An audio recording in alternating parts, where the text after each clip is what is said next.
Hey guys, welcome everyone. My name is Byron. I'm a second-year medical student at Notre Dame and also the chair of Global Hands, which is the student-run global health and social justice group here at the School of Medicine.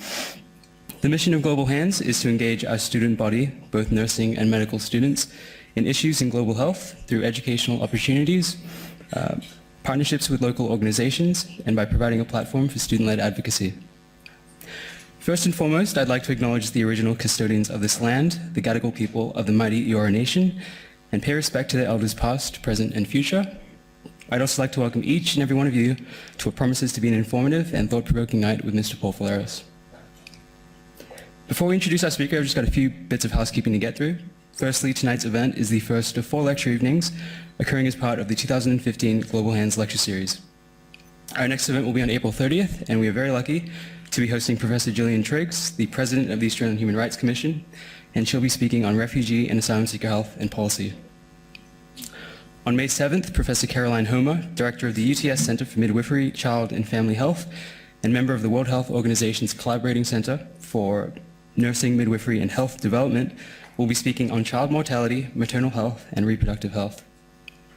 Finally, on June 10th, Professor David Cooper, Director of the Kirby Institute and former President of the International AIDS Society, will be speaking on current issues in HIV and AIDS research, prevention, and care. All of these events are free to students and the public, although we are gratefully accepting gold coin donations at the table located just outside the lecture theatre, and this will hopefully assist us in running future programs and events such as these. So just a bit of background on tonight's event.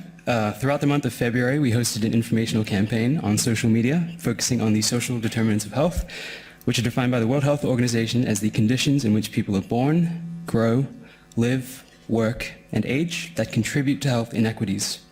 These include such things as the social gradient, stress, early life, social exclusion, work and unemployment, social support, addiction, food, transport, and as we'll learn about more tonight, housing and the built environment. Directly following Mr. Pholeros' lecture and Q&A session, food and refreshments will be available in the refectory, which is located on the lower level of this building. Finally, a video recording of tonight's lecture will be made available on our YouTube account, which you can access through our Facebook page. I'd now like to introduce our co-sponsors for the night, Morgan Jones and Sarah Flynn, who are the co-chairs of Rounds, which is the rural health organization at Notre Dame, Sydney. Thank you, guys.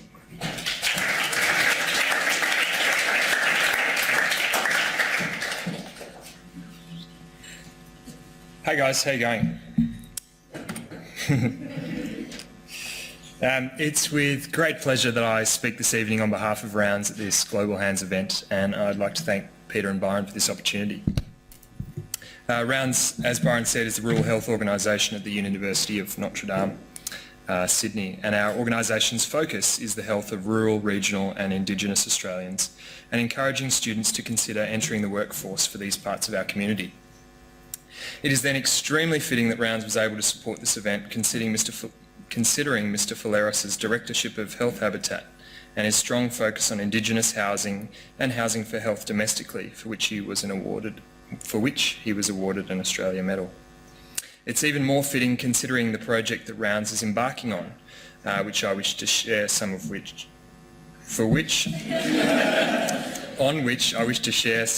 with you now. Do you know what I mean? Indigenous communities Australia-wide are suffering from devastating rates of youth suicide. Young First Australians are now more likely to commit suicide than any other group anywhere in the world besides Greenland. This is unacceptable considering youth suicide was virtually unheard of 20 years ago in Indigenous communities. The age group most at risk is these between 10 and 14 years of age. Rounds has found itself with a unique opportunity to assist with the mental health and wellbeing of Indigenous youth in a small community in Far North Queensland called Hopevale, in collaboration with a national initiative called Culture is Life. And we've got a little video here for you to tell you a little bit about the project.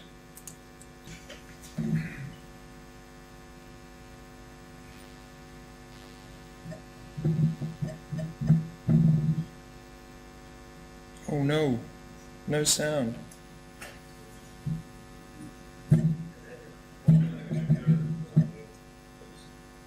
It's on unmute. Oh, yeah. Good one. Killing it. Start again. Good job. Marvellous. What happened here with this building here, we were bringing kids here and taking them out on boat and hunting and all that. But then the cyclone came along on the 11th of April, and it came ashore at Cape Flattery and just smashed everything here. It came through here in full force. Just lifted the roofs and threw it about 100 meters out the back here. And yeah, just smashed everything.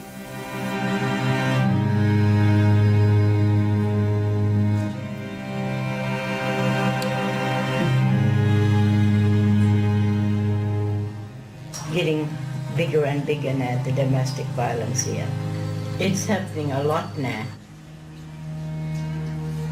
We want them so that they can look after their children and their grandchildren, but not ending up in a place where you get to visit them at the end.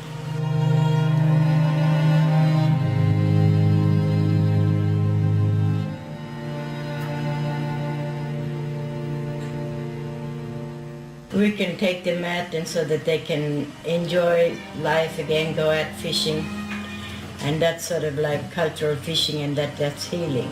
And then at night you can sit down then and have stories. But we could also care for the little kids and make sure that they have something to eat and everything. And the mom could be just somewhere in a quiet room, just relaxing to find out what she's going to do with herself. People in Hopevale, they don't want to leave their families, and sending them to a strange place, they'll come back again and then they go back into the violence. Yeah, we need a team of tradespeople, builders, plumbers, plasterers, everybody and anybody who can help out in bringing young people out here for 80 plus. And by anyone out there coming to help us, we're helping those young people to go ahead, find life and find who they are.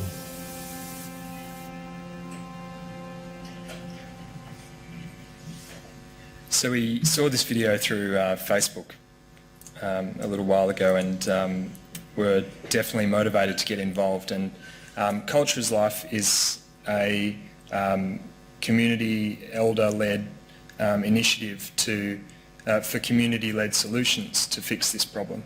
And so we're very grateful for Culture is Life to get us in contact with Hopevale.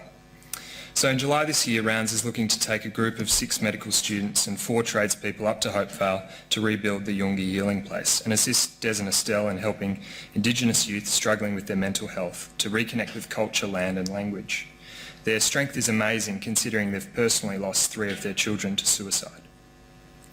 In order for this project to be a success, we're currently looking to engage all trades, particularly plumbers and electricians, to join us on our trip to Hopevale. So if you know of anyone who may be interested, do let us know. It's crucial that we do engage trades to allow us to progress to the next phase of this project. Similarly, if you know someone who may be interested in partnering with Rounds as a corporate partner, this will go towards the building and other community supplies for the healing place. Thanks very much, guys.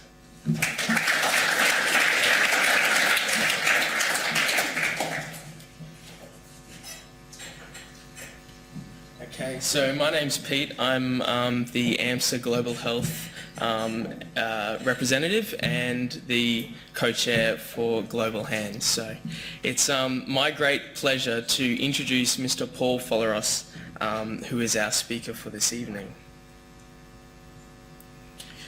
Mr. Pholeros is an Australian architect and one of 3 directors of Healthabitat. And Healthabitat since 1985 has designed, developed and managed housing for health projects aiming to improve the living environments and health of Indigenous people. So it's really great that the presentation that Rounds just gave, which feeds directly into, I suppose, the ethos of Healthabitat. Over the last 16 years, over 200 housing for health projects have improved over 8,000 houses nationally in suburban, rural and in remote areas. And since 2006, this work has expanded overseas to New Zealand, Papua New Guinea, Nepal, Bangladesh, South Africa, Ethiopia, and even in New York City in the USA. Healthabitat has garnered numerous awards in recognition of its work, including the 2004 Public Health Association's Australian Impact Award, as well as the 2011 Australian Institute of Architects Leadership in Sustainability Prize, and also the UN Habitat World Habitat Award in 2011.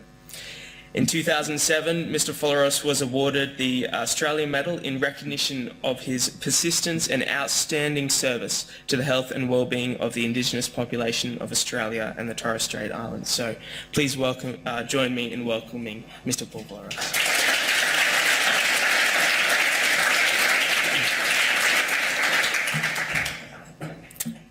Thanks a lot. I'm a bit intimidated by medical students, and the doctor on our team intimidates me still after 30 years. So I wore a jacket, which I never wear. And please call me Paul. It's much easier. Thanks for the invitation. I'm going to go through reasonably quickly so that we've got more time to have a discussion about the work. And I'm going to show some things that if you've seen talks before, then you'll see some of the work, because we can't change the work every time I talk. But I am going to show 2 things that I've never shown before to anyone. And part of that's going to be the beginning of this work. History's important. Where things come from is important. And this work started in 1985 in the centre of Australia, in a country that looks like this. And those of you who get the chance should go to the centre of Australia. To me, it's still one of the most beautiful places in the world to go. And that's why. But this work really started with and I always stress, the history started with an Aboriginal man, this man, who's still alive, called Yummy Lester, who ran the health service across this region. And Yummy was not a doctor, but he ran a health service controlled by Indigenous people, Aboriginal people. And he saw that 80% of what was walking in the clinics every day across this region, into eight clinics, 80% of that was developing world infectious disease. And Yummy made a very simple but I think profound call and said that we could have as many doctors as we like treating this, we will never get on top of it if the illnesses coming in the door are caused by the living environment. Therefore, we should start a project called, in his language, Yuankara Palinko Kanyanjako. In the rough translation, stop people getting sick. But in Pitjantjatjara, which it's from, it's a bit more eloquent. It's a strategy for well-being. And I think that was a profound one-line brief. And that was the brief. It wasn't from a bunch of white blokes, wasn't from a university, wasn't from a government, it was from an Aboriginal leader. And just like we acknowledged country in the start of tonight, we should acknowledge Aboriginal ideas. And this was an idea. He didn't know how to do it, and he said, right, you 3 blokes, and put me and the medical doctor and environmental health guy in a room, and he said, you 3 blokes will work together. We didn't know each other. There's no money, no budget, no travel money, no nothing. There's 18 Aboriginal people in the room next door. Go and meet them. They're now your bosses and your workers. You've got 6 months. Come back and talk to me in 6 months' time. That was the start of the job.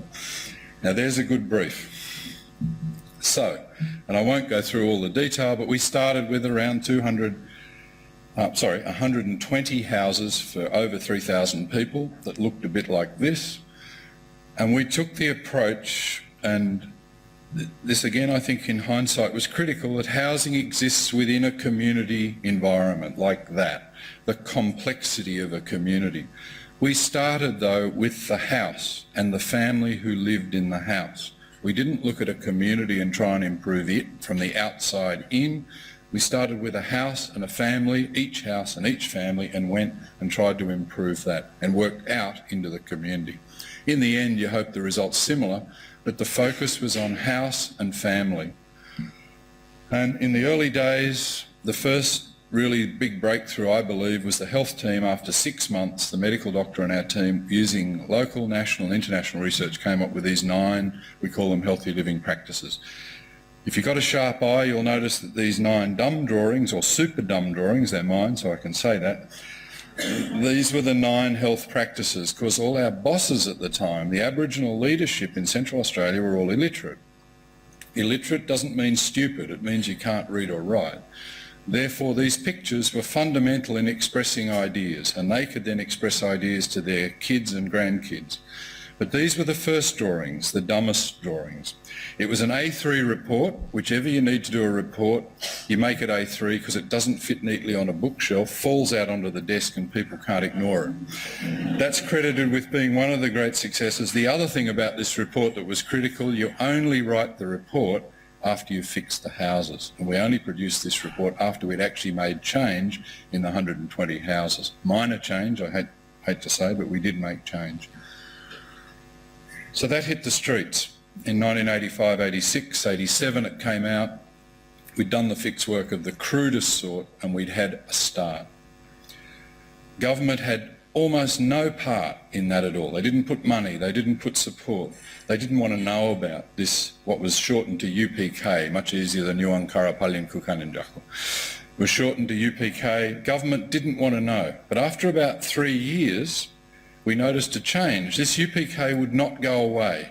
Whenever bureaucrats came to the Pindara lands, the only thing people on the lands wanted to talk about was health and the living environment. And they would have every meeting, answer it, put it on speaker, we can talk to them. They wanted to, they would not let this UPK, the big yellow book, would not go off the agenda. So housing people had to talk about how the houses they were going to build would improve health. Everyone had to answer the big yellow book. So after about 3 years, government realised they had to start adopting the language. I stress the language. So we found this odd thing happened within 6 months. Everything became UPK. We had UPK houses. Now, I'm not sure what they were, but we had them. We had UPK toothbrushes. We had UPK towels. Everything had to have a badge UPK on it. And government adopted the notion of the words. And one thing I've learnt, when government adopts an idea, it's time to change really quickly. So after 5, 6 years, we said it's time for us to evaluate, Aboriginal team and the originators of it, to evaluate, is this actually working? Are we actually achieving any results? So we went to one of the smallest communities out of the 8 or 9 major communities in this region. It had only 12 houses, 120 people. Without using any Aboriginal money, no allocation of Aboriginal money was used in this project, we decided that we'd try and maintain all 12 houses for 1 year in perfect condition, perfect working condition. All our work would have a health focus, we'd use only local staff, local Aboriginal people. We would develop in more rigour a survey method to test the houses to make sure they were working properly. We'd do immediate fix whenever we were there, whenever our team was there, we would fix things constantly, and we'd measure as much as we possibly could about all the changes and what went on during that year. What did we want to know? We wanted to know what failed in the houses, why did it fail, what did it cost to keep these 12 houses going for a year, was there health gain, we'll get to that, and is it in fact possible to keep houses going? Just to give you some idea, we measured some odd things maybe, but we measured, this is a little plan of where all the houses were, and there's only 12, remember, in this small community. We measured where people went between the houses, and every couple of months we did a map of where the families moved to, and we found it was like a Fred Astaire dance pattern, that families would constantly be moving houses. And remember, our team was Aboriginal people who lived there, so our first question was, why do you move house? And the answer was, do we? Oh yeah, I guess. It was a non-question, right? Absolute non-question. And yet they moved their washing machine, they moved all the furniture, they moved everything. But this was happening every couple of weeks. Amazing. So after about 3 months, we gave up. It was too complex to chart where everyone was going. And you say, well, what's the purpose of all of that? Well, what was interesting was we worked out that if you charge rent, and government were charging rent on the public housing, if you charge rent on a house but you no longer lived in that house, then you weren't that keen to pay the rent because someone else was now living there. We changed the rules and said, how about you pay rent for living in the entire community? And the houses just become like rooms in a house called a community. The minute we changed it, everyone was happy to pay rent. Rent went from 3% to 90+% rent paid, and all the houses were kept functioning. So it changed the whole notion. And I ask people now to do a map for me about last night in your house. Tell me which rooms you went to in which order after you got home. I want to know how many times you went between the bedroom, kitchen, bathroom, bedroom, lounge room. I want you to do a map, timeline map. Can you, any of you, remember what you did last night? It's a non-question. You'd look at me and say, huh? Why?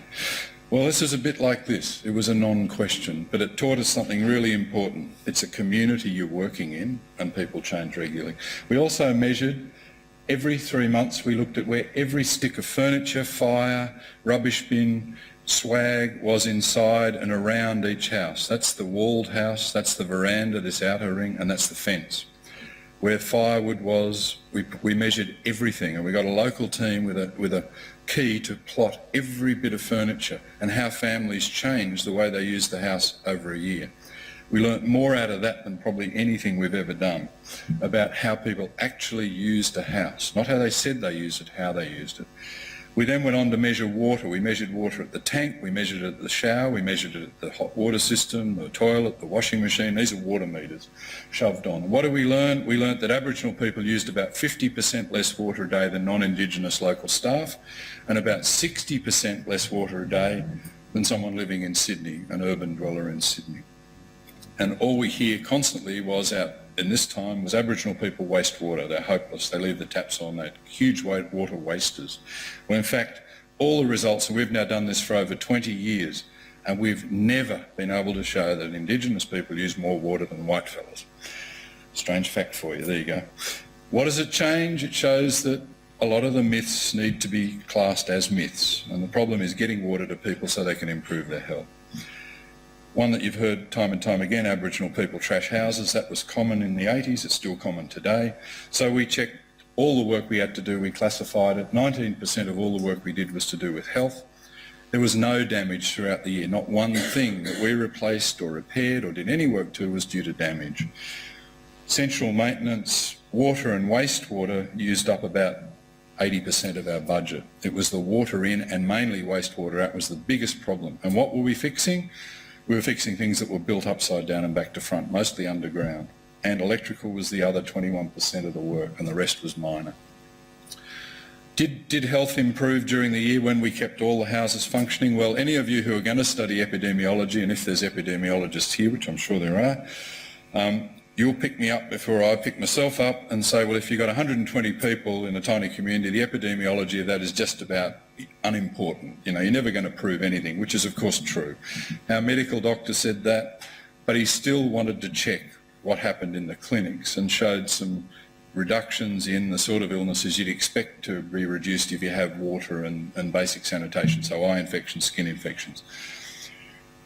Tiny numbers, not relevant in any discussion about health, serious health issue and numbers, so we'll discard it. But we did know that housing did work for a year, and 150 years of public health literature tells you that if the house works, people's health will improve. If the house demonstrably works, you've got to be able to prove that it's working, health will improve. We don't have to prove that on every small project we do. Why am I showing all this? Because what we learnt was, we learnt what fails, plumbing and electrical stuff. We learnt why it failed was almost always due to poor construction, not due to people's being the problem. The residents weren't the problem, it was catching up on all the poor construction that had been done over 20 years. What it cost to maintain was staggeringly small amounts of money compared to what we thought it was going to cost. Health gain, well, yes and no, we've talked about that. The key bit for me was, and this is something I think we all carry in our heads, I always up to this point, through UPK and up to this point, I thought the problem of getting housing to a point where it could be sustained, it could work and people could get benefit was going to be impossible. I thought it would require too much money, too much skill, too many people involved to do it, and we probably could never really achieve it if I was honest. This proved that in fact it was possible. And what was in my head was in fact the limiter on doing it. If I got that out of my head, we could actually change housing and we could make it work. That led to the modern era. So from 1999, we changed dramatically. The program went from small work in small areas, spreading around Australia slowly. We then in 1999 started in serious endeavour, a national program, starting with fixing 1,000 houses in one hit. Same principles, exactly the same statement that underpinned it all. The 9 healthy living practices, you might notice the drawings have got slightly better. They're still mine, so I can still say they're dumb, but they're less dumb than the first ones. Again, they're still used to explain the story. And behind them is a mass of hard medical stuff. In 1985, the medical information that led to the 9 was from floor to desk height, a stack of paper that our medical doctor worked on. Today it'd probably be double that because there's been a lot of work done since 1985 on new studies done around the world to inform what's behind these 9 things. We still have the principle, much more enshrined now, that every project we start anywhere in Australia and now anywhere in the world, we always make immediate change within the first 24 hours of arriving at a project. I hope you've heard of Dr. Fred Hollows, who was around when we started this work. He was a bit of a mentor to our doctor, and our doctor was Fred's doctor in his illness, his chest problem. And Fred had a great saying. Dr. Fred said, no survey without service. You don't go into an Aboriginal community and tell people they're sick. They already know that. If you're not going there with something to actually alleviate the problem when you turn up, then don't go. Don't go until you've got the ability to fix something. So we've tried to model the same in a Housing for Health project. On day 1, we get local team from the local community. We give them 2 to 3 hours of training on the tools. We give them a toolkit. Within 2 to 3 hours, we've got pairs of the team into a house, checking a house. They learn to check 250 things. Those sheets go back to usually a woman, a local woman who runs our custom-made database in the office, in the community. She spits out the work lists, and that afternoon we have trades going back, licensed trades to go in and start fixing more major things our team can't do legally. And by that evening, a few houses have water on, hot water on, lights on they haven't had before. This is always diminished by the bureaucrats and the politicians who say, who cares about lights on and a few taps working? Well, people who don't have them on do care. And the impact that has by making change within the first 24 hours is dramatic. People say, you are not like the bureaucrats who normally come here and have a meeting and take off and we don't see them for another 6 months. Wherever I go, I'm always a bureaucrat from Canberra. Doesn't matter what I say. This looking like me, you've got to be a bureaucrat. There's no point trying to dismiss it or say I'm not a bureaucrat and I'm not from Canberra. The best thing you can do is actually start work. You define yourself by your action, not by some spiel about what a good bloke you are. Even more important overseas, we'll get to that. So that's the change. From there, the work goes on and we do a lot more fix, and it goes on for 6 months to a year, and we fix all the houses in a community. We've always had, our bosses in the first project back in 85 were Aboriginal people. They were our bosses and our workers. We've always had an emphasis on local Indigenous staff. 77% of our total team nationally are local Indigenous people. Now, some of our managers running the program are Aboriginal people or Islander people. We don't count them in the 77% figure because they're not local to the community they're working in. They come from somewhere else. It's not about skin colour, it's about people being local to the community. We think that's essential because without local people, one, we couldn't afford to run the program because they're there, we don't have to transport them. But most importantly, they're the ones who stay behind when we go. And most importantly, who has the biggest vested interest in improving their housing and their health? Clearly people who live there. And if that's not obvious, well, it ought to be. We have no problem getting workers. We have enthusiastic. Our biggest problem is we get twice as many workers as we can probably pay for. And that's always interesting. So here the young guy on the far your far right is not a worker. He's too young and we can't insure him. But he was desperate to have a photo with his role model heroes, and he wanted to hold the drill because that was the biggest bit of equipment. So this says something about, this is a human endeavour and we work with humans. So they do all sorts of work. They do fix work, they do planning work, they do liaison work. There are women and men. Women hate having their photos taken. About 40% of our team are women, 60% men. And the projects we do are scattered all around Australia. There's more than there are dots on the map. 209 projects, and as of yesterday, 8,166 projects. Actual houses have been improved. The state of the houses, when we get there, this is before we start the fix work, 9% are electrically safe. This is today in Australia, and per capita we're supposedly the richest country on earth still. So we've got 9% of these houses have electrical safety. 37% have a working shower. So if you're a medico and you've got skin infection turning up, you've got ear infection turning up, you've probably got respiratory infections turning up largely, partly due to secretions that aren't washed off and therefore reinfect, then you can be pretty sure that most of the people walking into your emergency ward every day or your clinic don't have a working shower. There is no way to wash. And 6% have a working kitchen. And I've said publicly, and I'll keep saying it, I think this for a country as rich as ours is a national disgrace. How it can still persist in this time when we've got the resources we have and our total Indigenous population in trouble who are in tough conditions are probably 150 to 200,000 people tops out of the 500,000-600,000 Indigenous people in Australia.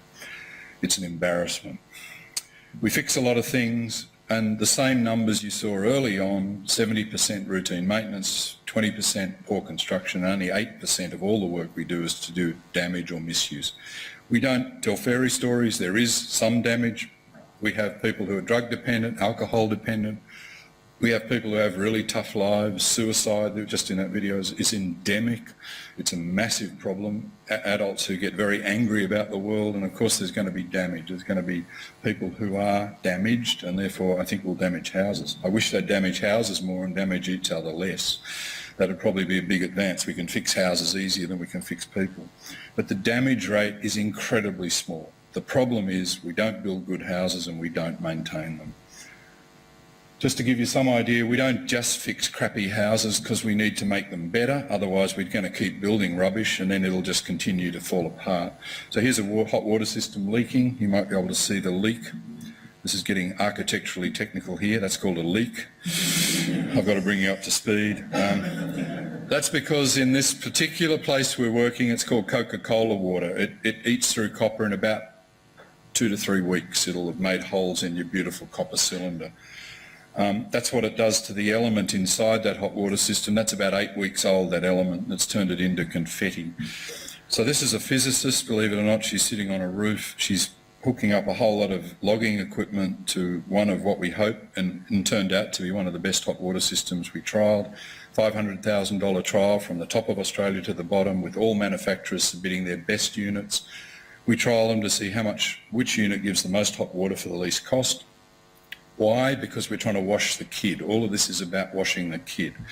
When we find the best unit, that's the one we recommend, and that's the one hopefully people can install and housing departments use. We then look for the world's best tap, and I say the world's best. We have an industrial designer who spends a lot of his life just trolling for the best taps. What a job.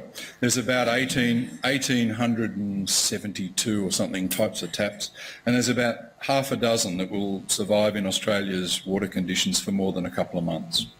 Australia is one of the oldest countries on the planet. The water that we bring up from anywhere but the coastal edge has got a lot of mineral salt and it eats metal.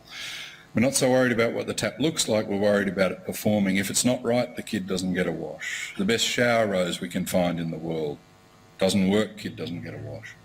And where we're really stuck, and all the shower, laundry and toilet is so badly degraded and in such poor shape, we've now got a system to build new ones, put them on a truck, build them in a factory, put them on a truck, 4 on a truck, not 1, take them out to existing houses, push them off the back and attach them to the house, and you've got we hope, the world's best shower, laundry and toilet stitched onto the old house, and in some cases we use them obviously on new houses. They're built in Alice Springs and Darwin, and they're shipped throughout a very, very big region. Interestingly now they're being bought by non-Indigenous people because they're the cheapest way to build a bathroom, shower and toilet, and they pay a royalty, and that goes into designing more better stuff for Aboriginal people. So there's a nice balance there. I want to show you just one example of how detail is so critical, and a lot of our work is about gruesome detail, about trying to get the little things right. And as medicos, architects you cannot convince of this. They always are big picture dreamers. Medicos, I think you've got your head much more firmly nearer the ground. So if we come in this desert community in Central Australia, again, trachoma is still an issue, was an issue. Big inroads have been made on trachoma. Fred Hollows did work on it a long time ago. That's what trachoma looks like at one of its earlier stages. You can see the milkiness as people ultimately lose sight. It's a bacterium, gets into the eye and causes trouble. Washing is one of the great antidotes. It washes the bug out, cleans the eye. You've got a chance if you can wash. Now, you saw the shower numbers, that's low, so if you don't have the ability to wash, the chance of trachoma getting worse is great. So in the early 2000s, late 99, 2000s, we started with Dr. Hugh Taylor from Melbourne University, and again, not one Australian government dollar went into this project. It was overseas money, aid money came to Australia to run this project. The aim was to try and eradicate trachoma in an area. We picked this desert community. The first person we got involved with, and this is what I love about the job I do, I get to find really, really smart people who can be brought on to solve problems. Dust scrapes the eye, and as the dust scrapes the eye, the bug gets in quicker. So if you can reduce dust in a desert community, there's a better chance the eye won't get as infected. So we got a guy I called him the Doctor of Dust. He works for Rio Tinto, the mining giant. He works on mine sites for Rock Health and Safety to reduce dust in mine sites. He spent his whole life and has his PhD in reducing dust. Now, when I explained this to the Aboriginal community and introduced him as the Doctor of Dust, they fell about on the ground laughing and said, "Do you realise what you've said?" I introduced him in Pitjantjatjara, my limited Pitjantjatjara, and they said, "You've just used the word dust. You've said he spent his life studying dirt. You know, like, you obviously got that wrong." And I said, "No, that's right. That's actually what he..." They were shocked, and I said, "You know, a white fella should get out more," basically. so because he was such a professional, within 2 days in this community he gave us 8 strategies for reducing dust, none of which could be plant lawns. Someone always asks the question, why didn't you plant gardens? Because there's no water, small point. But so he gave us 8 things to do, one of which was to mound dirt around houses, and the mounds of dirt grab the wind-driven dust that occurs within the first metre of the ground. Brilliant. Use dirt to catch dirt. And what a great idea. Then it self-seeds, and you can see the planting starting on it there. He put up dust monitors around the community to assess wind-driven levels of dust, so we actually had a dust monitoring to see whether there was more or less dust as a result of the interventions. Again, monitoring, that was his idea, and that's what he did. The second guy we got onto this first expedition was, how did the trachoma bug get into people's eyes? The main vector in this particular place was a fly. Of the 13 species of flies in Central Australia, only one carries the trachoma bug in great quantity in its stomach, and it vomits it on things. It's a lovely story, this. So it lands on that and vomits. I touch it, I then scratch my eye, and in goes the bug in a great volume. So who did we get? We got the Doctor of Flies. And yes, the same introduction to the same group of Aboriginal people, again rolling on the floor in laughter. You got it wrong again. No, this guy does study flies and bugs. And he's a forensic entomologist who works out of Perth. He spends a couple of months every year now lecturing the FBI in the States on those shows on TV that people die and they go into a lab and find out that some bug did it. I don't know what they're called, but anyway, this is the real life of that. And he works out how people die due to bugs and the impact of bugs. So this guy found out which fly it was, when it bred. School kids put out the fly traps, which is that bizarre looking device up here. That's a fly trap. Yep, that one. When the flies with the gut, the actual bug flies were caught, they were sent to Perth. He sent back by return post a bunch of dung beetles. The dung beetles were put in a grid around the community, ate the camel dung, which was the main source of their food, and killed the fly population. All of those things put together, wrapped in a package, gave you an eye that looks more like that. And the hard numbers, for those of you who always should be interested in that, when we started this work in the mid-80s, trachoma of school-age kids was 95% of kids had active trachoma, a staggering number by world terms. By the late 90s, after we'd got more showers working, more houses that actually had the facility to wash a bit, that number fell to about 60%, 50 to 60%. There are two communities here. One's a control because we didn't have the money to work in it. I hate the idea of a controlled community, but that's the reality. Later we did have the money to work there. But in this first instance, the intervention community is the hard line. Then there's a strategy called SAFE, and we'll get to that a bit later, but azithromycin, or a antibiotic, was distributed, and that kills the bug. And you can see when that's distributed, there's a massive fall off in the rates of trachoma, but the drug can't be administered forever, and it can't be administered past a certain point because it has a whole lot of other deleterious effects, which medicos know a lot more about than me. And you'll notice the interesting bit of the graph is that after the drug starts declining, then the problem starts to recur. And that's the key bit. And that's where the environmental intervention came in. Where there was no environmental change, the numbers settled back up at about 65% of kids, and where the environmental change occurred, it dropped down to around the 20% mark. And that's the fundamental difference. So all of these things are needed. There are eye doctors as well. They were involved. Schools are involved. Doctor flies, doctor dust, showers are involved. Lots of people all have to put their concerted effort to actually make a change. So if we take nationally and we look at all the changes, not just the flies and the bugs, but we look at showers and kitchens and doing all of that, these are the sort of numbers we've got. The numbers in red are the ones I showed you before. The numbers in white are after we spend about $7,500 a house. That's our average spend per house. That's to cover everything, staff wages, everyone's paid, equipment, tools, spare parts, all the gear. So we get electricity up to 82, working shower up to 87, working kitchen we don't do very well at all. And why? Because our health priorities start at washing, and by kitchen it's number 4, improving nutrition's number 4. So we've got to fix the first ones before we get to the fourth, and by then our money's running out. Again, we don't tell fairy stories, we have to have a priority, and this is the priority we pick. You're interested probably, and should be, and most people should be, in whether this has a health gain. Where we've done enough work and we've had a politician for a brief nanosecond was interested in seeing if this stuff led to a result. In New South Wales, a politician who said, I want to see if this does have an impact on health. He spent over $1 million on his epidemiology branch, spending 3 years on this work. They looked at where we'd worked in New South Wales in 2,000 and a bit houses. We'd spent about $11,000 a house because they had more money in New South Wales. 75% of the program staff were local people, same as national. And there was a 40% reduction in hospital separations for key environmental related illnesses, the things you would expect to get from changing the environment. Now this number was a staggering number. Our medical doctor didn't believe it, sent overseas to New York and to London for review, all the data. We didn't do this work, I've got to stress, this was New South Wales Department of Health, that left-wing, radical think tank of a group. They did this incredibly outrageous work. They had it checked by health departments in the States and in London. It came back and no one could find a flaw, so they published it. It went out under the New South Wales tag. Now, a 10% gain through a drug would be a great advance. 40% was considered extraordinary, and for this small amount of money was considered even more extraordinary. We think it's the only bit of work we've done. Why don't we spend more money on medical evaluations? Because we think we should spend the money on fixing houses. If we've got the money, let's fix more houses.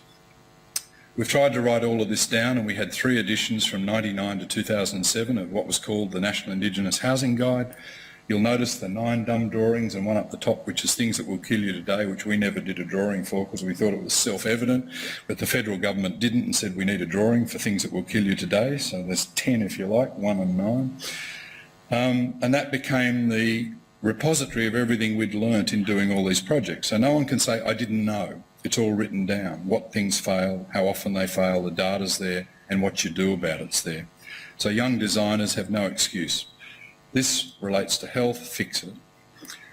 So by 2011, we're getting close to modern history now. Some of you would even been born by then. Joke. 2011, we were looking pretty good. We'd just been, the report I just showed you of the 40% reduction had just been published. To us, that was important stuff. We won in that year the UN World Habitat Award, and I only say that because it was from 80 countries around the world, 250 entries, and I think it's disgraceful that who wins an award basically about alleviating poverty, it's Australia. And I think it's a bit of a shame to me still that we won it. I don't think Australia should be winning awards to reduce poverty in our own country, but we did. We thought that was at least an achievement. Our Aboriginal team thought that all their Christmases had come at once, as we sent the prize around Australia for everyone to have their photos taken with. Came back with more fingerprints on it than you've ever seen. An auntie, an uncle and grandparents were in front of it with the team who'd worked on the project. It was seen as a national prize, which is fantastic.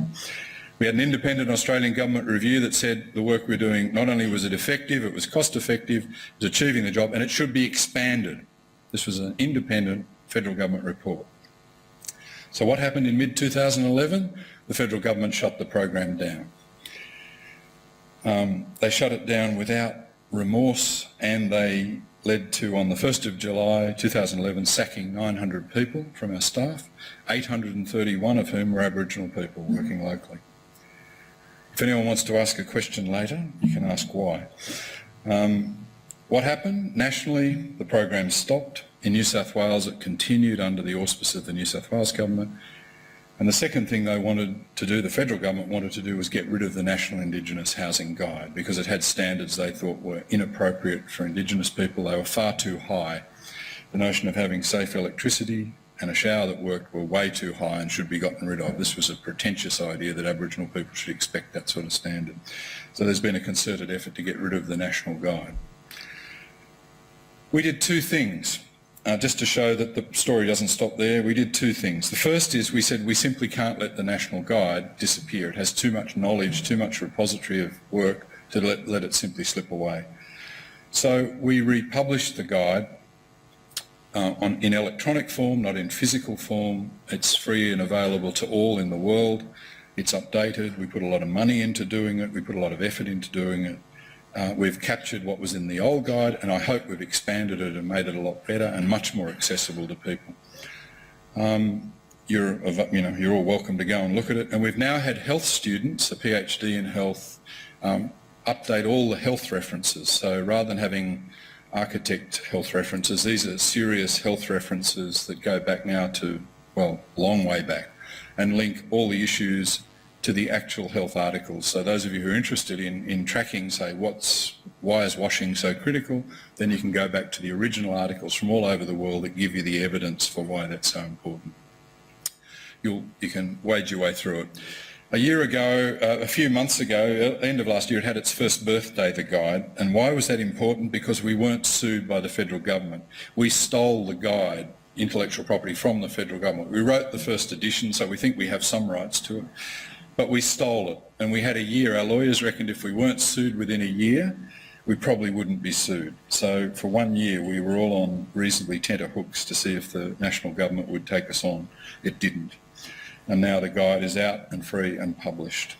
Second thing we did was we simply said that whilst we were stopped in Australia, we wouldn't let the Housing for Health principles die.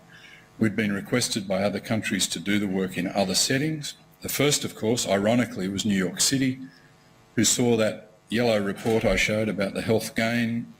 Within 2 weeks of it being published, they wanted us to have a team in New York City, which we did. New York City Health said we would gladly roll this out to all public housing in New York City if we could get half the gain for double the money, because it's a no-brainer. We should just be doing it everywhere. So hence the New York project of all places. I'm not going to talk about New York or the US, but I am just going to talk about a couple of the projects. So I guess I know you're interested in Aboriginal work, but I think it's really important, and it's really important for Aboriginal people, who I often give this talk to groups of our workers, to say that these issues are not about you being an Aboriginal person or an Islander person. They're about poverty and about lack of access to stuff. So we were asked to go to Nepal, great country, beautiful place, by a village in the upper Kathmandu Valley who had no toilets. And I had a connection there who was doing work in Nepal and said, Health Habitat, what are you doing in Nepal? You're fat and lazy. Get over here and do something useful for a change, which is always a good incentive. What do we know about Nepal? Nothing. What were we asked to do? Well, a village in Nepal, one village had no toilets, 450 people, 9 taps, public tap points scattered, which had water for 1 hour a day, but no toilets.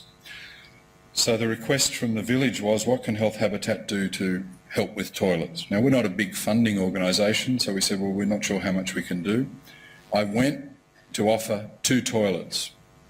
Did people want toilets? What sort of toilets? Would they work?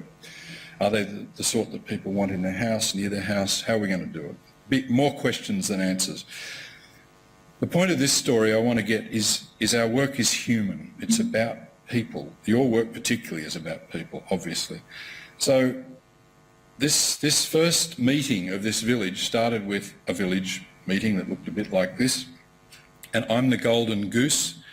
That's how I see myself wheeled in. I was given tea and a garland of flowers. And a golden goose, if you shake it long enough, something's going to fall out. So that's me. And all the committee who invited us are incredibly polite, and they're the younger people at the front, and they're all sort of, it's great to have you here, isn't it fantastic, wonderful, you know.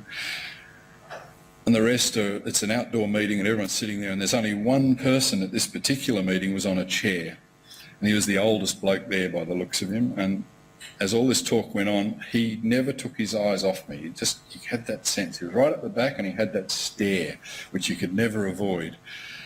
And this went on, and I said, we're going to do 2 toilets. That's it. We can't promise any more than that. We're going to work with you. You're going to have to build them. We're going to have to work with you to work out what you want. That's all. No more. And anyway, people were sort of happy. 2 eggs is better than nothing, you know, so shaking the goose. And at the end of the meeting, any questions? And all this had to be translated, obviously, into Nepalese, into Nepali language. And any questions? Everyone's happy. And this old man rose slowly at the back. And I always remember it, and he said just a few words in his language. And as he said it, all the front row looked at their boots and looked down, and all, you could see the body language was the teller. They all crossed their arms. I said, what did he say? And he said, oh, nothing, he's a confused old man. We better go to tea now, let's go. And they wanted me out of there as quick as possible. And I said, no, let's not go until you translate what he said. And this went back and forwards a few times. They knew I wasn't going to leave, and this guy did not move. He stood and didn't blink. And the translation was simply, and there he is, that's the bloke, he's a real person, Mr. Balaram, and his simple translation was, why should we trust you? And I reckon in all the work we've done in Aboriginal Australia or anywhere else in the world, that is always the underlying question that any group you stand up in front of. When you look like me, you're the problem. We represent the problem of history usually, not always, but often. Therefore, why should we trust you? And the answer I've found is always the same, and I always give only one answer, and that is you shouldn't. And that didn't go down well with the group in the front row who said, no, tell him what a good bloke you are. Tell him that you've won all these prizes. Tell him what great work you've done. I said, let's not. Let's just say don't trust me or anyone else until we deliver something. And the old man didn't expect that answer, I'm sure, nor did anyone else, and we all just agreed to dissipate. And we did. So after lunch, we got on and started scratching in the dirt the first 2 toilets with the first 2 families. And I always like to show architecture students the sophistication of my work, and they all get shocked. But this is out of my sketchbook, and we work with families as we have to do in close proximity to work out what it is they actually want. And what are the issues we're trying to solve? Getting rid of human waste safely, not building toilets. Building toilets anyone can do. We've got to get rid of the waste and treat it and get it safely off the paddock so it doesn't cause health damage. That's the difference. So, again, you go with stuff in your head. I could see the shit on the ground, and we talk crudely because that's what I am. And you know, that was obvious. You can smell it, you can see it. People have no option, so that's just how life is. So clearly people knew that caused ill health, and we needed to get rid of that. And that's what I thought the problem was. But here's the punch, that, you know, all of us, hope you're creative, so you go into a problem. And of course we went to lunch, and the lunch we were served was cooked inside a house, and it was cooked on a fire like this. Only if I'd taken the real picture, you wouldn't see anything because it was all smoke. Poor people live on the steepest land. The poorer you are, you can't afford gas, you certainly can't afford dried timber, so you scavenge timber. It's green, it's got sap in it, and it produces vast amounts of smoke. So halfway through my first lunch in this village, I was feeling crook. I had my head near the floor because it's the only place there's a little bit of clean air. My eyes were just weeping, I was coughing, and I came out and I thought, my God, that has to be the worst experience I've ever had. Went to the local hospital that was only a short way away, talked to our medico, who's a respiratory physician on our team, and said, what's the story? Dig out some data tonight and get in touch. What's the leading cause of death in this region of Nepal? Respiratory illness and respiratory failure. Through smoke, exposure to smoke. So all of a sudden the problem has to change, and I think good design and good work has to incorporate what we now know. It's not enough just to get the shit off the ground. There has to be more. So how do we reduce the smoke? Well, that's not so easy, but in Nepal there are biogas systems. You can take animal waste, human waste, combine them. You can build a pit in the ground, and you can produce gas that's smokeless and free, and you can get it 3 to 4 hours of cooking every day from that fuel source. Combination of parts, put it together, and you get this. And this woman was the first woman, and she, again, every picture has a reason. She wanted me to take this picture, and whenever I showed it, she was happy for it to be shown anywhere in the world, as long as I told people she was the only woman brave enough to put in the first ever biogas system in the village. Because people had rightly the notion if shit on the ground makes you sick, cooking with it's going to kill you instantly. Not such a stupid notion, and it's going to blow up and blow the house up, not so stupid, and a few other concerns. She put it in, she gets the flame. Of course, once people saw it, they went up and cooked food on it, cooked tea on it, looked at it. Then, of course, other people wanted to adopt it, and of course now it rolls out to families without any trouble. In the end, we don't just solve removing human waste safely. Number 3, we solve improving nutrition. We solve getting rid of a pathogen like smoke, which actually does a lot of damage to people. We solve a whole range of problems in the one design input. I always stress to architects who are obsessed with buildings that the bit we see above ground is actually probably the least important bit, the bit that's the water tank and the toilet. The stuff underground does a lot of the work that actually treats the waste. So building the toilet bit is not enough. You've got to build underneath. But probably what we build in every project, Aboriginal project, Nepal project, is humans. We build them. We build their capacity. People who'd never worked in their life, young guys, particularly young women, were given jobs learning how to do brickwork, plastering, timber work, training. Slow, torturous, they make mistakes, things aren't perfect, but they get training. First team that we worked in the first village have now gone on to train 2 more villages. So they're not only in our workers, they're actually trainers of people. We've sent Bangladeshi teams to Nepal to get trained by Nepalese, which I think is fantastic. So they're now international trainers. They're training up teams from other countries to go back and do work in their own country. We also we have to have local teams able to look at the long-term function. So the drawing on the left is a maintenance kit, not using any words, just using pictures. 2 young women in each village usually elect to get paid to go around and check on the function of each toilet. People have to pay a maintenance levy every month, and that maintenance levy covers any maintenance work needed on the toilet. So the function of the toilet's maintained, we have said, for 25 years. That's the critical bit. Not just you build something, it's got to function. If it's not functioning, you get no health benefit. And that's a lady very proud of her 7-year-old toilet. That's what it looks like. She keeps it clean and keeps it working. That's the human capital, I guess, that all our projects rely on. You don't just build things. The things have to relate to the people you work with. There's village team, there's construction team, there's our Nepali team who does all the work. After we'd done about 22 toilets early on in the program, but I think we'd built 22, this old man hadn't got one of those toilets, I got to stress. He still hadn't got his toilet. He did finally. He came up to me on a path, tapped me on the shoulder and gave me this Nepali letter, handed it to me, which I couldn't read, obviously, that's the letter, shook my hand and in his language said, "I apologise for what I said 18 months ago." And the letter listed out, interestingly, when it was translated, 20 years of broken promises, 20 years of people who'd come to that village and promised stuff, not all international people, some Nepali people, promised things and hadn't delivered. Therefore, he wasn't a grumpy old man, he was someone working on the basis of fact and of history. And I think that's something in all our work, the work you do, we have to be always aware of how we're representing ourselves and what we represent that we might not want to represent, that is this bad history. And how do we overcome it? That's the key bit. How do we get on with it?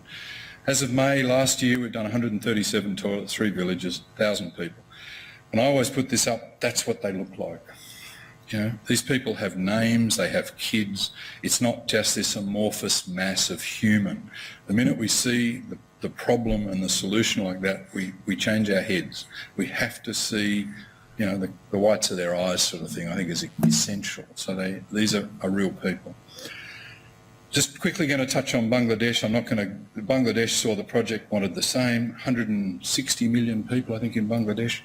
A staggering figure which a medico gave me on my very first visit, which I refused to believe. He said that 80% of the population is ill due to human waste in the water supply. You know, somewhere in the water chain. Now, I found that impossible to believe, but I still haven't found any figure that refutes it. I found a few to back it up, but I found nothing to refute it. So here, high water table. Those of you who don't know Bangladesh, it's in a delta. Basically, the whole population lives in a delta, a water-soaked delta, and for a few months of the year it's underwater, for the rest of the year it's close to underwater, and the difference ain't much, and you can get some idea here.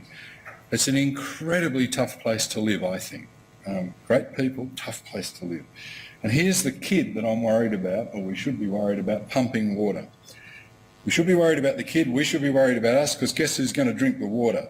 When we stay with a family and the only place to stay, we drink the water. So if the water's got human waste in it, guess who's going to be crook the next day? Yes, we join the population, because our gut works about the same. So there's a real vested interest here to improve the water quality. So here we're removing human waste safely again. We're also trying to give a wash area for people. People here wanted a wash area as part of this. There's a wash area, place to use as a toilet, but I won't go into that. The key bit of this problem was how do we dispose of that human waste safely? And it was a really, really difficult problem. And the technicals of this would take a whole talk. And I don't want to go into that. I don't want to bore you with that. What I want to say, though, is the building of the top bit was the easy part. The building of what goes on below the ground was hard. End of last year, after it had operated for 1 calendar year through a wet season, and we tested it at the height of the hardest time of year, which is the wet season, we took an engineer water scientist back with us. That's the guy on the left. We got our local team that had been construction and managers. We wanted to train up a local team to do water testing. We used a collie tag system, a comparative measurement of E. coli. And this is what our mate did. And we trained up a local team to do this over 10 days, to take the samples properly, to incubate them properly and to test them properly. And why were we doing all this? We wanted to see whether in fact these waste systems produce better water coming out the back end. Why? Because we want to improve water quality. We found that the 2 pumps that we built with the systems, right located at the system, they both came up with it. Not one test over 10 days came up with any E. coli present. The water that was being pumped was clean as Sydney water. That in itself everyone thought was a miracle. So we stuck with the miracle, that was good. We then did what comes out the pipe at the end of the treatment plant, and we found less than 25 E. coli present, and then less than 110 E. coli present in the second system. So again, not great. 1 E. coli is not good, but 25 and 110, at least something's going on in the system. We then tested every other water source we could find for 10 days. We tested the paddy fields where people work, the school playground where kids play. We tested other well points, we tested other pump points, we tested everything we could think of regularly for 10 days. And we didn't get any sample that came in less than this greater than 1600 E. coli. Point behind all of this, our local team who got the hang of testing, how to do it, the gear you need, the patience you need, how to read the results and how to interpret the results off the sheet and how to record it all. Our local team became quite skilled at it, and their conclusion at the end, we need to build 10,000 toilets quickly so we improve the water in all the fields around by treating water better than exists now, which was not a bad interpretation of the results. They argued that if we could get these numbers coming out the end of enough toilets, sooner or later all the water around would get better, which I like the notion. I'll leave you with that one. Anyway, we are building more toilets, and that's the point. And the point behind it all is hopefully that water will continue to improve.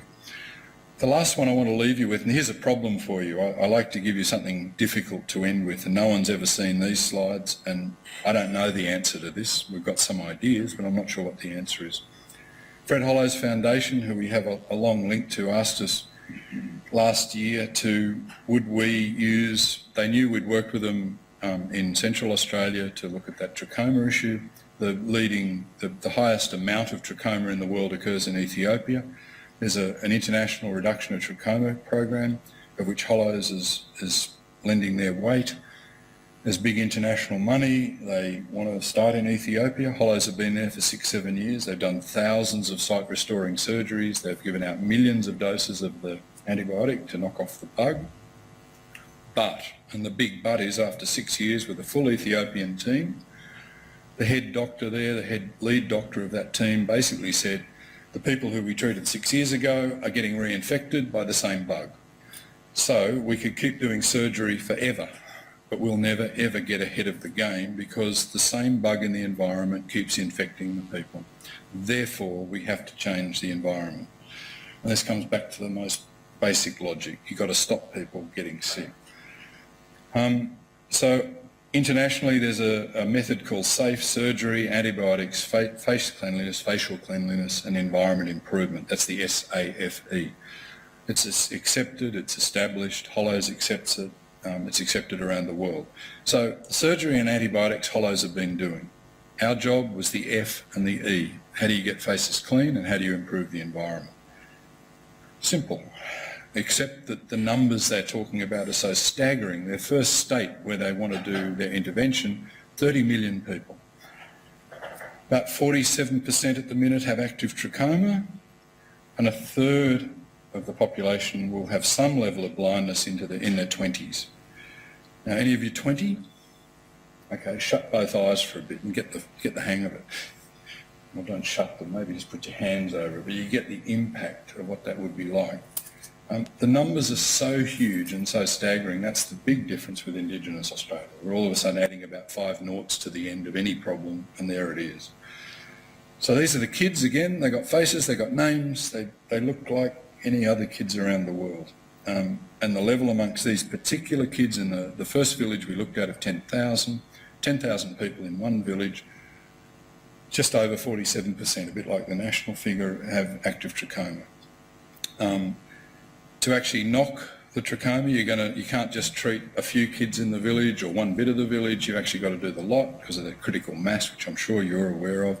80% of kids, 80% of the time, need to be able to get their faces clean and the environment better. Otherwise, they just spread the bug between kids. This is the tricky bit. So I'm looking now for you to come up with brilliant ideas that you spend the next 10 years of your life working on to help. We, as our starting point, worked out that if you used every pump that exists in the village of 10,000 efficiently every day, and people lined up as they do now from morning till night to get water, currently they get about 10 litres per household per day, 2 litres per person, about 5 people in a household. WHO says the minimum is 20 litres per household per day, so our first job is to double the water available. Water means you've got a 1.2 kilometre walk to get it, and then you've got to carry it back. But we're trying to get water to about 20 litres per household per day. That's number one. How do we do that? Well, we've got some ideas of maybe how we can pump it, how do we distribute it, how do we get it from A to B, all of that. That's a whole other issue. Second is in Ethiopia, interestingly, the fly that carries the trachoma bug, and we're back to our flies, doesn't live on animal shit as it does in Australia. It lives on human shit. So if you've got a village of 10,000 and there's no toilets, not one, and people use open defecation, then of course the flies have a permanent source of food and nourishment. So the flies are endemic, flies carry the bug, people get the bug. The slide on the top where the concrete pipes are, that little structure behind there, that's the regional office, not the village office, the regional office toilet. That's the executive washroom for all the staff in the office. And behind that sheet of tin is just a piece of ground. No holes, no toilets. And you squat behind the tin, and that gives some privacy. But the flies can get in, and the executive bathroom for the leader of the district, which controls 1.3 million people, who has a computer, photocopiers, all the gear, office staff, looks a lot like this faculty. When you go out the back, that's their toilet. And that's for the staff controlling 1.3 million people. So imagine what the villages are like that are around the district. So our job is, how do you solve that for a group of 10,000 to start with, and ultimately 30 million? I told you it wasn't going to be easy. So we have the idea of how do you get waste into the ground. So we're looking at deep pit, in this case, a way to stop the flies getting to that waste, and somehow using, linked to that toilet, a place where you can actually store some water. And we're talking in the litres of water, not hundreds of litres, not a tank. And these pipes might provide just enough water to do the essential bit, which isn't just having water for washing your hands, it's actually getting water onto kids' faces, and that's the hard bit. So we're trying to use something like a cardboard structure that can be built almost instantly, and then local technology use eucalypts of all things, Australian timber, 3-inch poles, and they build everything in the villages built out of 3-inch eucalypt poles on end. So we think we can build the eucalypt poles around the cardboard. As the cardboard decays, which it will, the eucalypts that then have mud finish will be the permanent structure. And everyone thinks that's more than possible. So the way we dispense the water is out of each toilet. So it's at a family group level, and that's the way kids wash their face. These are all very sketchy ideas. In our office, we had a game over lunchtime about how do you get the minimum amount of water onto your face. So someone suggested a wine, the sort of tap you have on a wine cooler, a wine cask, detergent bottle, putting a hole in a milk bottle. Here was a spray gun that only it atomises water, so you get very small amounts, a bug spray. Here's a hand cleaner that gives you a blob, and here's a hand cleaner that gives you an atomised spray, way less, about a 100th the volume of this. So this was in an hour. We spent this brainstorm, I guess. It looked at everything we could around the house and office to bring in and say what could do the job of getting water from there to there. If you think this is all crazy, well, so do a lot of people. We're setting this as a challenge for some engineers, some architecture students. We're happy to get medicos involved. We're actually going to set a challenge in a public place to say how can we get the minimum amount of water to wash a face. We've got a makeup artist who's going to do the standard dirty face, and we're going to see how well the least water can get rid of the makeup. And we've got a dirty hand test, and we're going to do the same with hand washing. What's the minimum amount of water designed cleverly to get onto your hands that reduces bugs on your hands and bugs on your face? It's called the 2x2x2x2 challenge, and it'll be coming to your stop soon. Humorous in one sense, but we want suggestions, solutions that aren't going to just be about turning a tap on, because there's just not the water to do that. We know that will never occur. I want to finish by, I haven't shown you work in South Africa, I haven't shown you work in the States, it doesn't matter. What matters is, out of all of this, is there a big idea? And people always ask me, what's the big idea? Well, the big idea was probably Yummy Lester's, and that's to stop people getting sick. That's a pretty big idea. I give credit to him for that. We didn't think of that. What I have learnt is that in all the places we go to different religions, we go to different skin colours, different topography, different climate, different everything. You can define these projects in 100 different ways. I've never seen a family who wants their kids sick in all of those. I've never seen anyone who doesn't want to get into the work to improve their day-to-day life. Never. Not once. Not in any place. I think that's a big idea. It's a universal idea.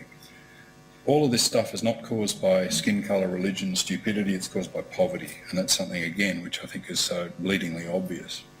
It's not that people are stupid or bad or hopeless, it's just simply they live in abject poverty. If we lived in half the conditions they live, we'd end up with exactly the same health issues. I was in South Africa the day that Nelson Mandela died. I was in Johannesburg when he died.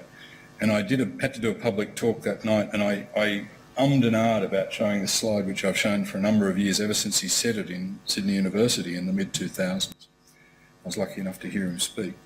And he put it as only he can. Poverty is not natural, it's man-made, and can be overcome and eradicated by the actions of human beings. I used that quote in South Africa that night.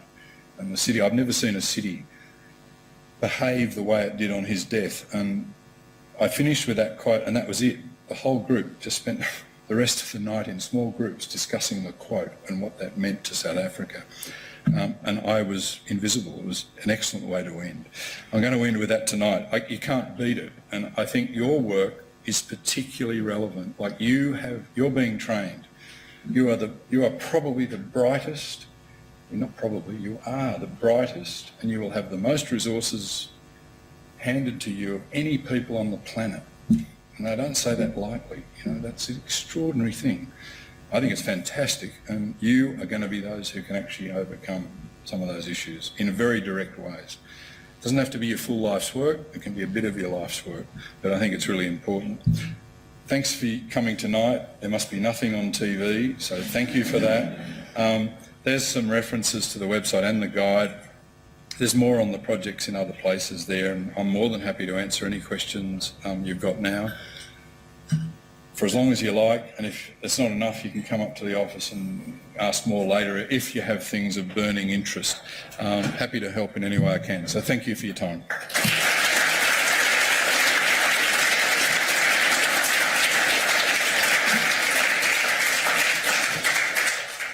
I just want to thank you on behalf of everyone. That was, really inspiring. I think sometimes public health, global health, we get so caught up in the epidemiology and all the things that we sort of forget the human face behind it, and that's something that you really brought up. So Good.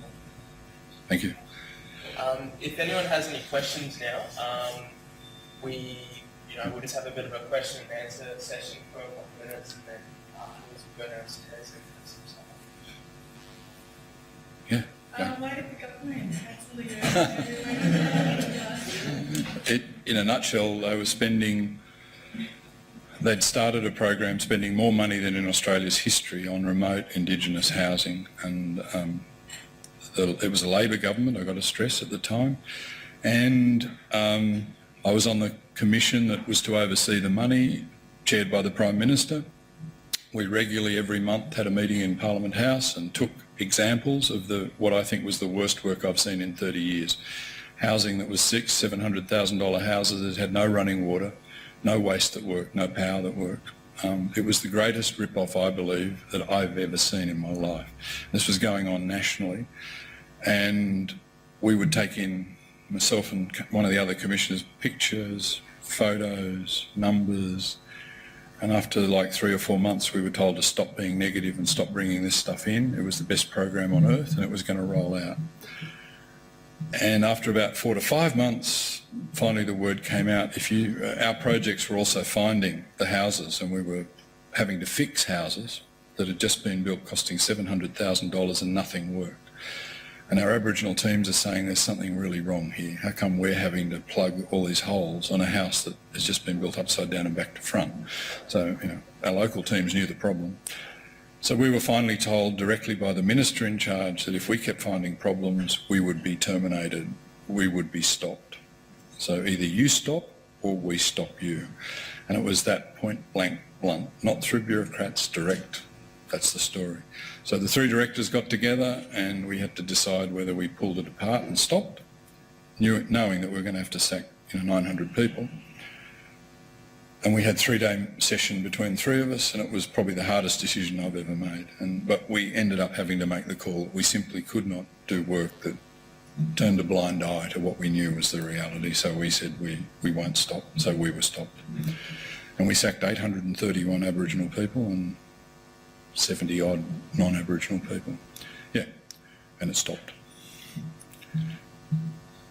I don't sugarcoat it because that's the reality and that's the country we live in.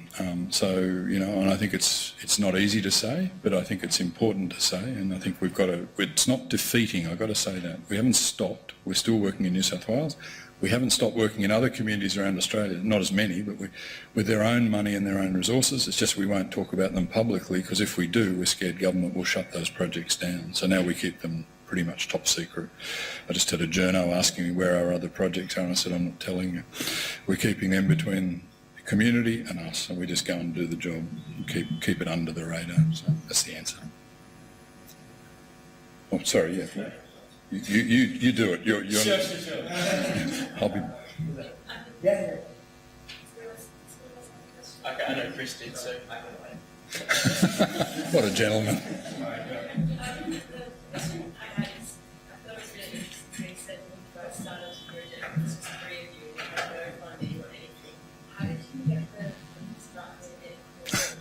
It's a good question. Yeah, I just started my own architectural practice, and I had about $3 in the bank. So I remember coming back to Sydney after Yummy Lester put us in a room and said, yeah, it's a great project. And I said, yeah, it's a great project. And I thought, well, hang on, how am I actually going to get from Sydney to Alice Springs for starters, like if I don't have any money? Look, it's a really good question. And the answer is that I had, I used to take from home tool kit of spanners and I'm sort of not that handy, but a bit handy. I'd have tap washers. I'd put all the things I knew we were going to need to fix in a small bag. I'd get to Alice Springs Airport when I could afford a flight out there, and Aboriginal people used to pick us up from Alice, and it was usually a succession of cars because either none of them would last that far, the 7-hour drive, they'd break down, or they'd just have other places to go. So I was like this package. I always felt like an express post package, and I'd be dumped. But, you know, I never once missed a plane. I never waited more than 20 minutes to get to where I, like to be picked up. They were the most efficient.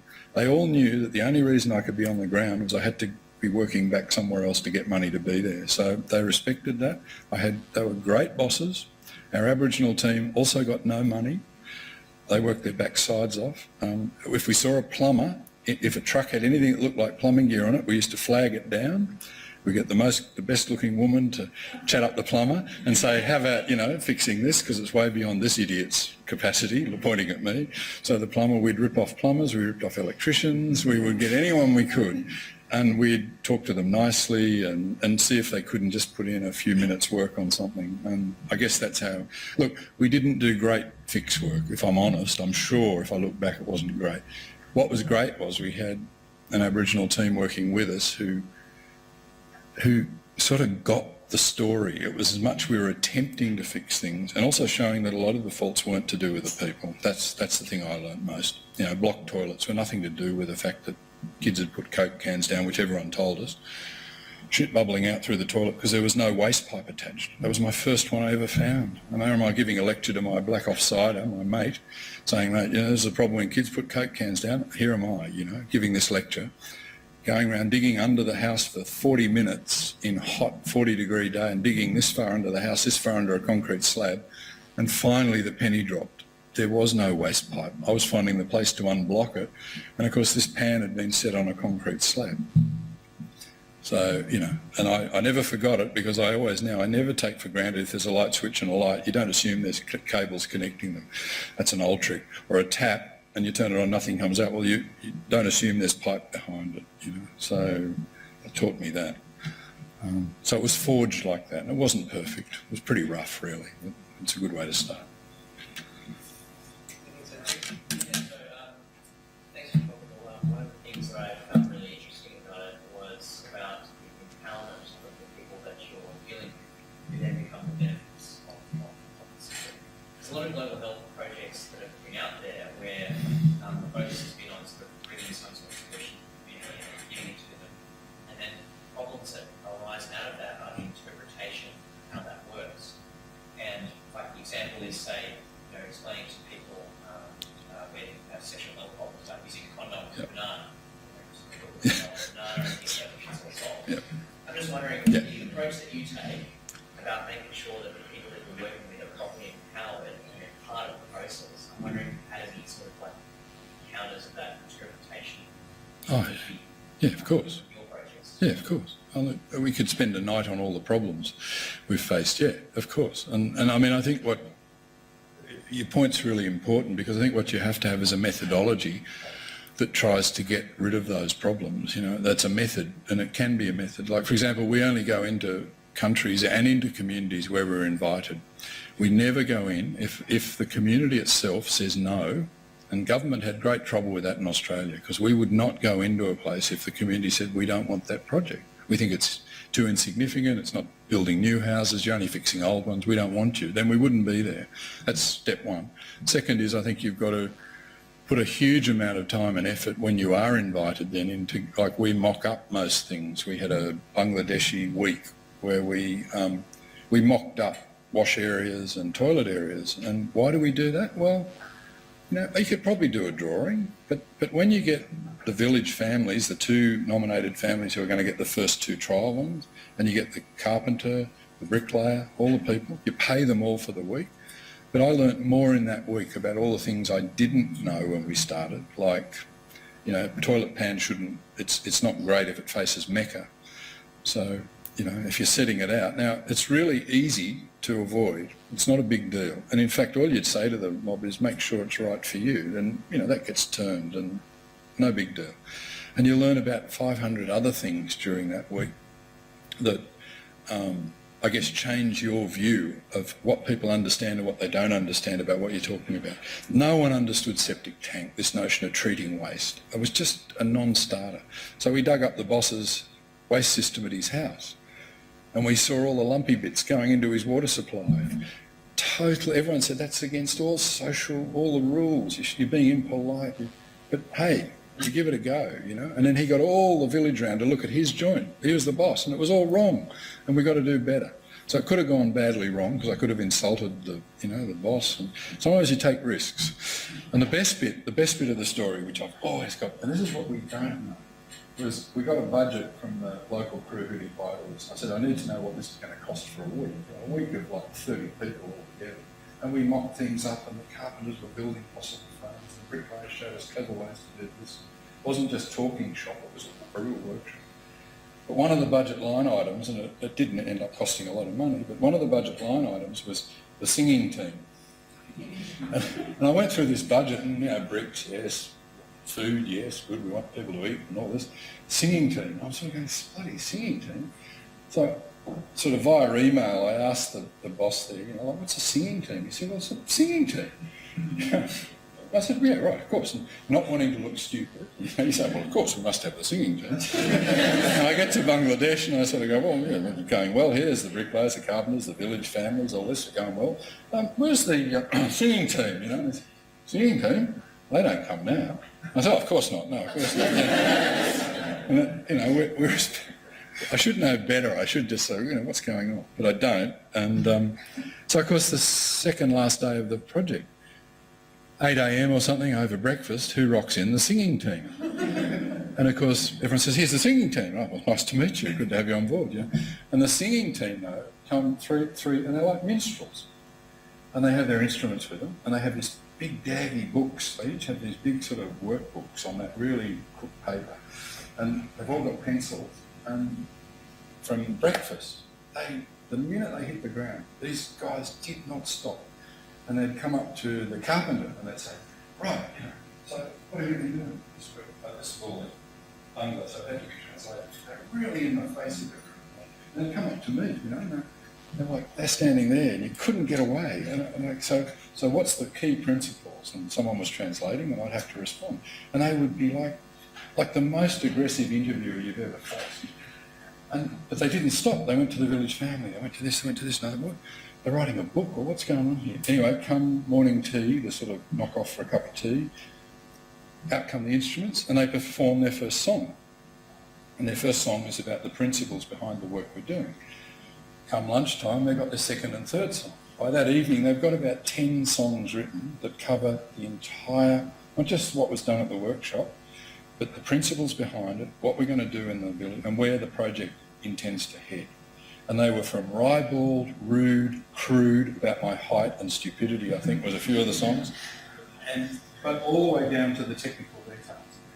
Then they take those songs and they gift them to the project, and then the project sings those songs around the area.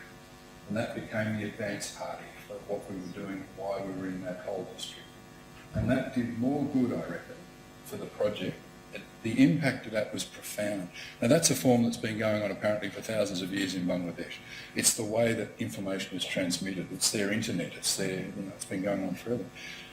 I didn't know about it, but they're the sort of things, if you don't tap in on, if you went with a government mob and said we put up posters, well, forget it. Wrong form, wrong approach, and it ain't going to work. Plus the singing team were great fun. But most importantly, all this work has to be fun, otherwise you go mad. So, long answer, but I hope you get the story.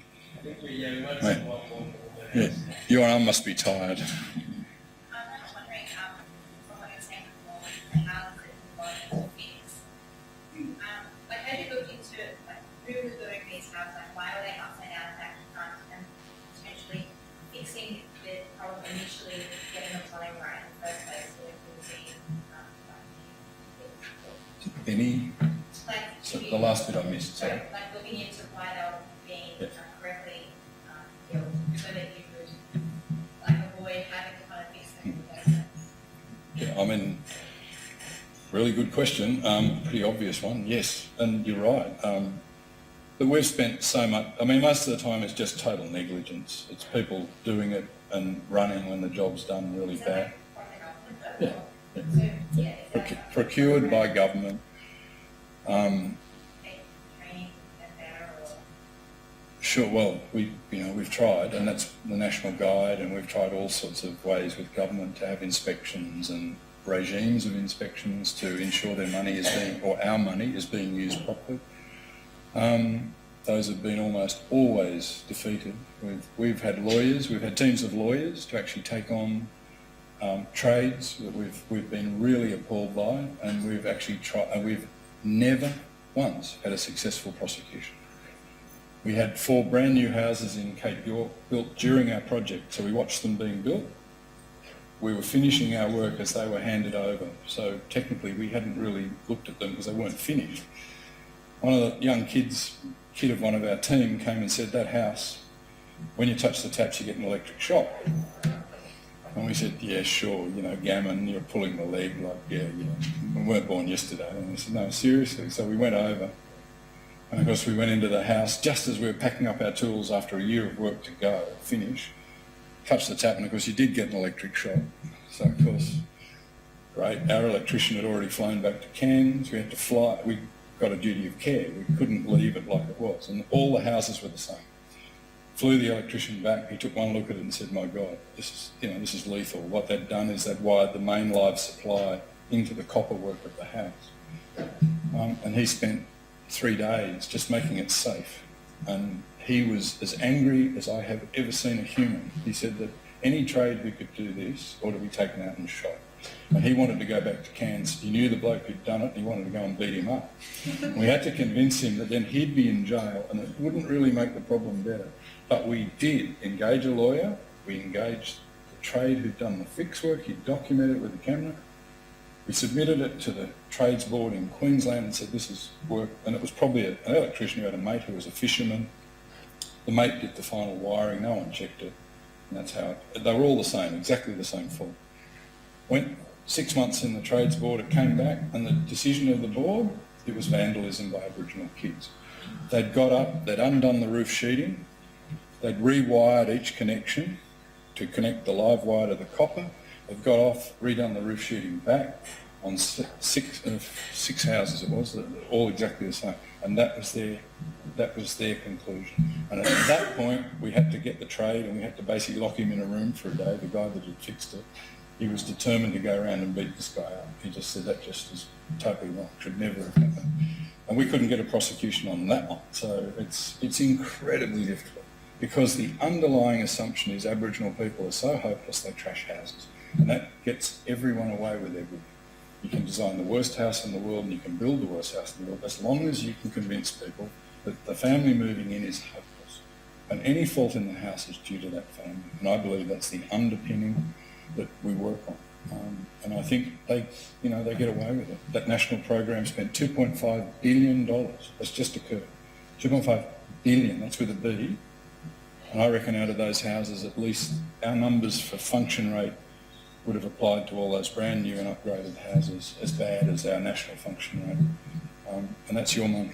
It's our money. I think it's a monetary disgrace, but I think at another level, I think it's just a human disgrace.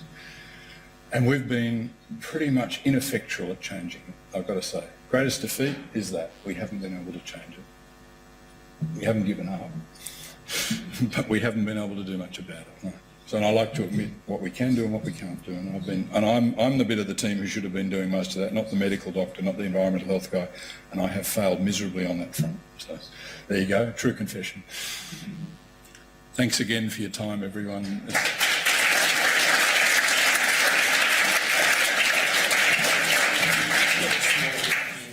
Small token of our appreciation. Guys, could you give it up once more? Thank you.